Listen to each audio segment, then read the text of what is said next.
Hey everybody, how you doing? This is Kaylana here. Okay, so this is part 4 of how to start your own rideshare, grocery delivery, or courier business. Okay, um, so adjust this a little bit if that's okay. I'm only going to do this for about 5 minutes or less because I have to get going. It is so cold out here.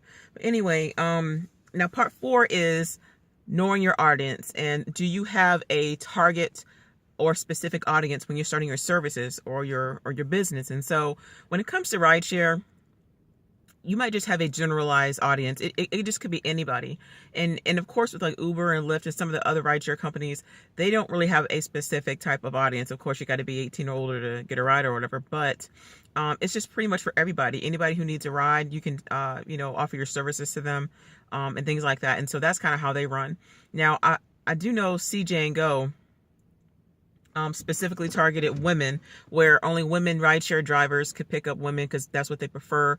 It was just a customized way of having some women to feel comfortable if they only wanted a female driver, and that's understandable. But you could also specify what driver you want if you use the Userve app, and of course, Userve is wonderful, especially if you would like to pick which driver you want to come pick you up, whether it be on the Lyft or Uber platform. And so, but as far as I know, CJ and Go is actually ceasing operations, and so that's a whole different blog. So anyway, so that's how that goes for rideshare. Now, when it comes to your courier business and your food delivery business, it's kind of the same, but as far as a courier goes, you have to know what type of services you want to offer with a courier business. Okay, some people may want to just pick up and deliver packages. Some people may specialize in pharmaceuticals, meaning that if a person has a prescription or maybe have to have something delivered to their house or a nursing home or something like that, whatever, then they may hire a company to do that. Or you may offer services to do that, but that's like a special license and stuff like that. But the courier business can expand to so much. You might offer your services to a florist. Maybe, you don't mind picking up flowers or arrangements and have them to be delivered to hospitals or someone's home or establishment, or maybe even to, a nursing home or wherever. And so you have to know your audience. You have to know what you want to specialize in when it comes to stuff like that. Same thing with the food delivery business. If you want to specialize in grocery delivery, are you just going to deliver to the elderly? Are you just going to deliver to just anybody? Are you going to deliver your services to people in a specific region? Are you going to maybe only deliver to resorts or people that are in tourist areas, or maybe wealthy areas, or underprivileged areas, like wherever. So just kind of know your audience, and so also know what area that you want to deliver your services in, because some people prefer to be only in areas that are wealthy or well-to-do.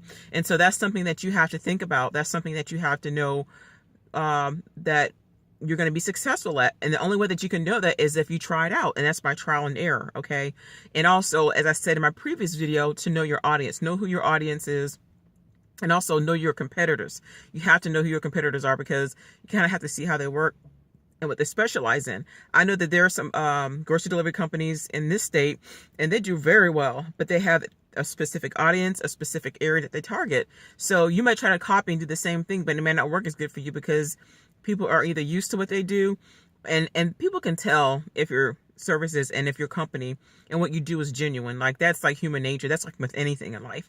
And so, and even like with food delivery, maybe you want to partner with a restaurant. Maybe you want to offer food delivery, kind of similar to Uber Eats or Grubhub or,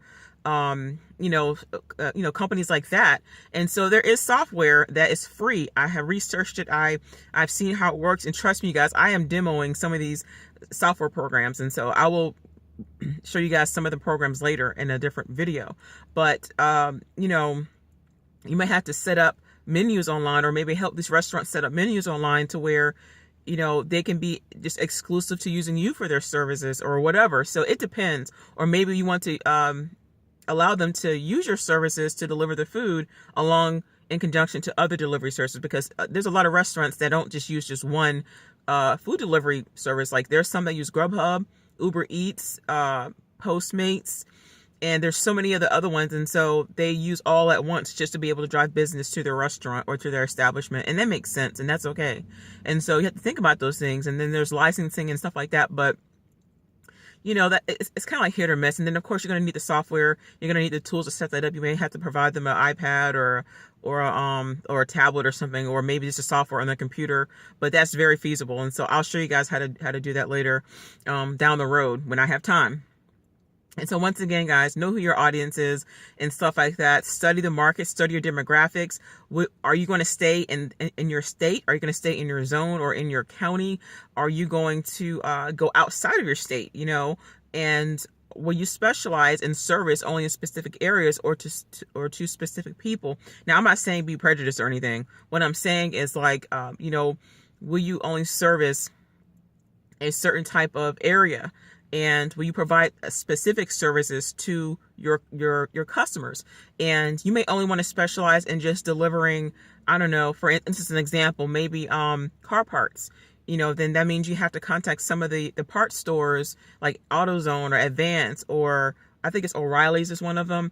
I mean, there's so many of the other ones, and Pep Boys or whatever, and then say, hey, because they do use outside companies. They do. And so maybe you want to go pick up a part for a customer. Maybe a customer say, hey, can you drop this off? Instead of them ordering online, you offer that service to them. So it's just an example. And, once they pay you or however you want to set that up, then you can deliver it to them and stuff like that. I mean, the possibilities are endless, guys. Like, there's so many things that you guys can just think about doing. But before I end this video, because I have to run, one of the key things to starting your rideshare delivery or courier business is make sure that your business is recession proof. Now, that's not always a guarantee, or at least try, because when the economy goes down, or if there's like a natural disaster or a situation that may happen within your city, your state, or even your country, that's like something terrible, like 9/11 really hurt our economy.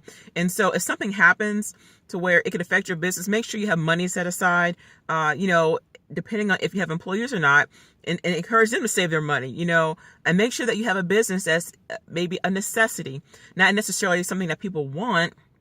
Like a lot of the food delivery companies, it's not what people want.